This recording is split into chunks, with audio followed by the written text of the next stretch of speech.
제가 차를 일부러 두 개를 갖고 나왔고요. 썸네일에서도 말씀드렸다시피 점수 보존의 법칙 마냥 매일 드라이버가 잘 되면 아이언이 안 돼서 100개를 치고 아이언이 잘 되면 드라이버가 안 돼서 100개를 치고 하시는 분들이 많죠. 그래서 저도 레슨을 하다 보면 이 말을 되게 많이 들어요. 아 선생님 오늘 드라이버 너무 잘 맞아가지고 사고 치는 줄 알았는데 아이언 때문에 망했어요. 아이언이 너무 잘 맞아가지고 오늘 사고 치는 줄 알았는데 드라이버 때문에 망했어요. 이런 말들 되게 많이 하고 저도 많이 들어요. 근데 일단은 제일 중요한 건 제가 썸네일에서 표시한 것처럼 클럽이 두 개가 달라요. 완벽하게 달라요. 스윙의 궤도도 다르고요.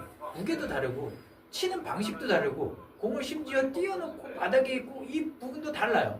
근데 중요한 건 일단은 오늘 간단하게 정리를 해드리면 일단은 스윙이 나오는 궤도가 굉장히 달라져야 되는데 너무 7번을 드라이버처럼 치던지 드라이버를 7번처럼 치던지 하니까 둘 중에 하나는 잘 되는 거예요.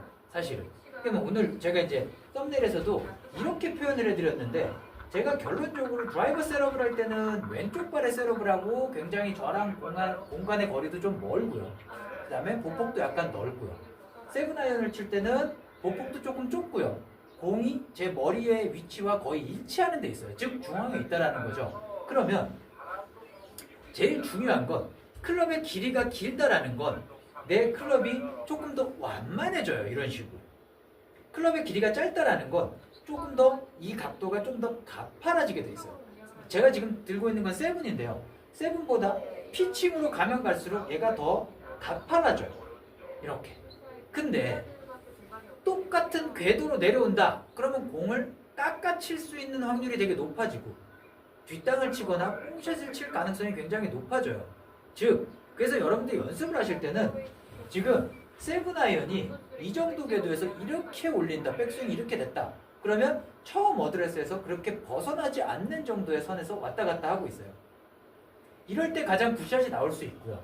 근데 이 연습만 세븐처럼 이렇게 가파르게 드는 연습만 돼 있다가 드라이버를 잡고 드라이버도 이렇게 가팔라진다. 그러면 당연히 이렇게 찍히는 공들도 많아질 거고요.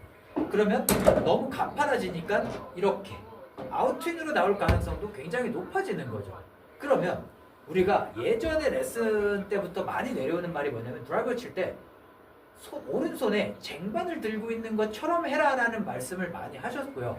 그러면 쟁반을 든다라는 건 사실 오른손이 이와 같이 꺾여야 돼요. 이렇게 꺾인 상태에서 드라이버를 이 상태에서 올려놓는다면 지금 이와 같은 백스윙이 만들어져요. 그러면 지금 이 상태가 굉장히 완만하죠.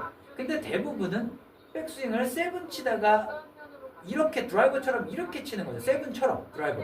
그러면 쟁반을 받칠 수가 없잖아요. 그럼 이 상태에서 당연히 아웃트윈으로 클럽이 나올 수밖에 없어요. 그러면 당연히 깎아치게 되고 왼쪽으로 엎어치는 스윙이 되겠죠. 그러면 드라이버는 조금 하나씩 바꿔볼게요. 드라이버는 만약에 쟁반을 받추라고 한다라고 하면 오른손을 먼저 이렇게 만들어 보세요. 그럼 내가 여기다 쟁반을 놓을 수 있겠죠? 그 상태에서 드라이버 헤드를 이렇게 그립을 딱 올려놓으면 이와 같은 그립이 형성이 되겠죠? 이런 느낌이 아니에요. 이렇게 눕히면 이 상태로 나오면 돼요. 자, 그러면 어떤 느낌? 쟁반 받쳐놓고 그대로 나온다. 자, 근데 이 스윙이 이렇게 들었다고 해서 완성이 되는 건 아니에요. 왜냐하면 또 칠 때 이렇게 치시는 분들도 있어요. 가파르게. 그러면 안 되죠. 이렇게 들었다가 이렇게 내려오면 의미가 없어요. 그러면 드라이버 스윙은 확실히 쟁반을 받쳐놓은 상태에서 최대한 쟁반을 받치는 각도가 유지가 어느 정도 끝까지 될 때까지 유지를 시켜주셔야 돼요. 이렇게. 그러면 쟁반을 받쳐놓고 그 상태로 그대로 쳐주는 거예요. 자, 그러면 궤도도 좋고 방향성도 되게 좋아요. 그러면서 아이언을 칠 때는 당연히 쟁반을 받추는 느낌대로 하면 어떤 샷이 많이 나오냐면 자, 아이언 때도 역시나 이렇게 쟁반을 받치듯이 이렇게 내려와라. 그러면 이렇게 치면 생크예요. 생크가 날 가능성도 굉장히 높아지고요. 자, 그러면 얘는 어떻게? 이번에는 그대로 들었을 때 이런 느낌이 돼야 돼요. 이걸 스윙 패스라고 해요. 스윙 헤드가 스윙을 할 때 헤드가 지나다니는 길. 그럼 얘는 드라이버는 완만한 길로 이렇게, 세븐은 요 정도 가파르게. 그러면 세븐을 칠 때는 이렇게 들었다가 지금 쟁반을 맞추는 느낌이 아니겠죠. 얘는 그 상태에서 나와줘야 공을 똑바로 때릴 수 있겠죠. 그래서 길을 다르게 쓰지 않으면 둘 중에 어느 하나 채는 분명히 오류가 많이 생길 수밖에 없어요.